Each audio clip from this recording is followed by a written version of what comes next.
are so dumb. You are really dumb. For real. This is what people are saying on Twitter after reading the interview on the Anime News website with the creator of Delicious in Dungeon. We are also going to talk about this handsome man, Vincent Chanzard. Hopefully I'm pronouncing that last name right. He is basically saying this to Toei Animation. Don't provoke me to anger, or else you be in danger. And we will find out why he is mad at Toei Animation. And finally, Togashi, the creator of Hunter x Hunter, has tweeted that he is having back issues again. But some fans on Twitter have some suggestions of how we could deal with his health problems as well as Hunter x Hunter. So let's talk about it. Vincent Chansa, the one responsible for many good animated fight scenes in One Piece as well as other anime as well. For example, when it comes to One Piece, Blackbeard versus Law, Luffy versus Kaido, Zoro versus King, well animated by the man himself, Mr. Vincent. Yeah, boy. But according to a recent tweet, Mr. Vincent is having a serious problem with Toei Animation. So here's what this tweet says from one Twitter user. Vincent Chansard announced that he is taking a break from One Piece after expressing frustration over his action storyboard being heavily modified almost to the point of erasure. He will return for the Luffy versus Kizaru fight, which will be very good by the way, and in the meantime he will be working on other shows. So basically we could say that he could add Toei Animation as a problem studio, or it could be the higher-ups, because many persons, not only the fans but also Toei Animation, love the work of Vincent. But it might be possible that it could be an issue with somebody from the higher-ups may have a problem with his work. But it's interesting to note, and I would leave that video link at the end of this video, where he also voiced some complaints about Mappa Studio when he was doing work with Jujutsu Kaisen. He also, well, not also complained, but he complained about the working conditions of Mappa Studio. But it seems that Toei Animation is also an issue as well, where somebody is interfering with his work so much so that it is unrecognizable to him. So whoever is causing my boy Mr. Vincent some frustration and problems, I have two words for you. Stop it. Stop it. So there is a possibility that Hunter x Hunter may go on hiatus once again, because as we mentioned at the beginning of our video, Togashi mentioned in his latest tweet that he is dealing with severe back pains. So some fans have suggested, and this is not the first time they have been suggesting this, if you have been a fan of Hunter x Hunter for some time, you know this is what fans have been saying for many years now. The need for him to possibly get some help in dealing with his health by hiring someone to handle drawing the manga. So some fans went to Twitter to express their viewpoint on this subject. So here's what some of them said. Real talk, what's stopping Togashi from having another person illustrate the manga? He could still be the writer. Another suggested man should just retire already and cancel or end the series. If he doesn't want to get an artist, he could simply direct instead of doing everything himself. Then we have someone who simply said, let your wife draw it. Then there was this one particular tweet where someone came to the defense of Togashi, saying people that genuinely think Togashi should just hand off Hunter x Hunter to someone else are so ignorant it pisses me off. Obviously never had some sort of creative passion. And considering that last tweet, it could be the main reason why Togashi has not taken that step as yet to hand over illustrating the manga to someone else. Passion project. This is his child, this is his baby, so to speak. And handing that over to someone else could be a little bit difficult for him. But as we never know what could happen in the future when it comes to this. So what do you think? Do you agree with those earlier tweets that Togashi should hand over this responsibility of drawing the manga to someone else while he prioritizes his health? Or do you think that he should be left alone, let him get better, let him handle Hunter x Hunter all on his own? So I would love to hear your comments in the comment section.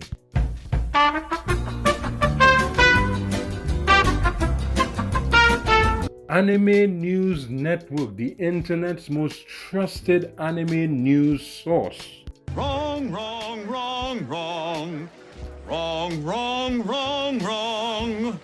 You're wrong, you're wrong, you're wrong. Yep, many persons feel that that statement is absolutely wrong, especially after this particular interview. So for those who may be unaware, Delicious in Dungeon is basically Food Wars in a fantasy setting. Let's take out all that etchiness out of it, and that's what Delicious in Dungeon is all about. And this anime was pretty well received because it received a 8.61 on my anime list and an 8.6 on AniList. So many persons enjoy this anime. So this interesting interview conducted by Anime News Network but to Ryoko Kiwi, the creator of the series. Now we're not going to waste time. We are going to look at 3 particular questions that were asked to the creator of the series that really annoyed some persons, that really grind the gears of some individuals. So let's look at what those 3 questions are and how the person responded to those questions. In both the anime and manga adaptations, most of the series' fan service come from peeks at Senshi's underwear.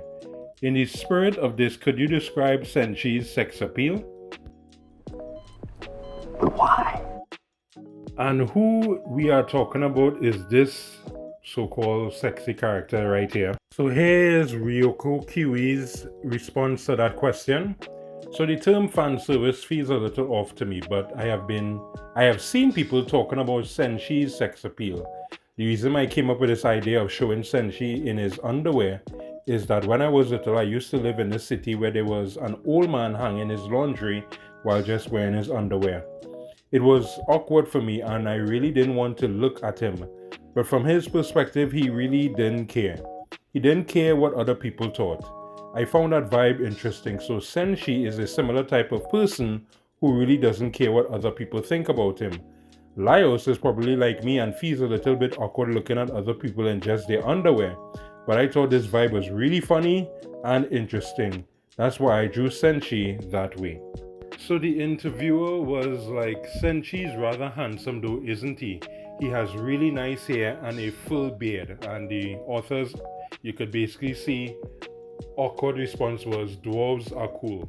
So next question. A lot of fans had a strong reaction to Laios and Toshiro's confrontation with one another.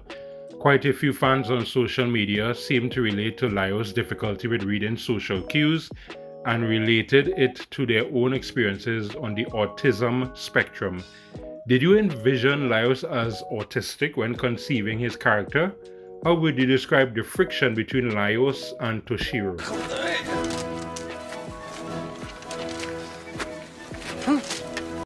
So the response. So my understanding is Laios is a really normal person. There is nothing special and everyone can relate to a person like him. I also relate to him, so I don't think I'm writing anything special regarding Laios. That is why I think people can relate to or appreciate him. Some people might say Laios is a little bit autistic, but Shuro has his own difficulties. Everyone has their individual problems. It's not just Laios or Shuro, the problems are mutual. We always need to try to understand and learn from each other. Sometimes you might hurt another person, but that's the process we need to understand other people. You are correct, sir. Final question. Did you expect such strong fan reactions to the relationship between Marcel and Fallon? Interesting. Answer. When I draw my manga, I try to develop it differently than the fans' expectations. If I care too much about how the fans will react, I think the story might become less fun or interesting. So I try not to think too much about how readers will react. In general, I'll just leave the reader's imagination, like how they react or how they conceive my manga? Yeah, so those are some of the questions that were asked that really, as we said it earlier, grind people gears. Because look at some of the reactions that we had to this interview on Twitter. One person saying this has got to be one of the most embarrassing interviews I've ever read. And journalists as pretty much on Kotaku level on the pathetic loser scale. Next, we have interviews like this are precisely why Japanese mangakas don't like giving them to journalists at all, hardly. And then we had this simple one, way to fumble the interview. Oh, damn!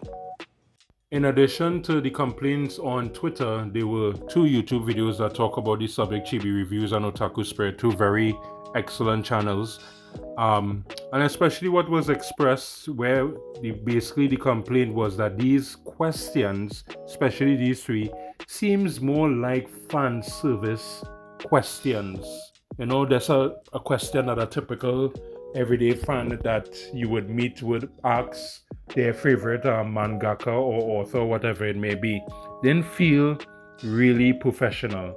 But again, that's their opinion, not mine. I don't have any take on the issue. I just want to let you guys discuss on how do you feel about this interview. Do you really agree with those sentiments that these questions were really fan service questions? Or do you think that these were good questions to ask the creator of Delicious in Dungeon? So there's a new video popping up on your screen about what we talked about earlier with Mr. Vincent Chansard and his dealings with Mappa.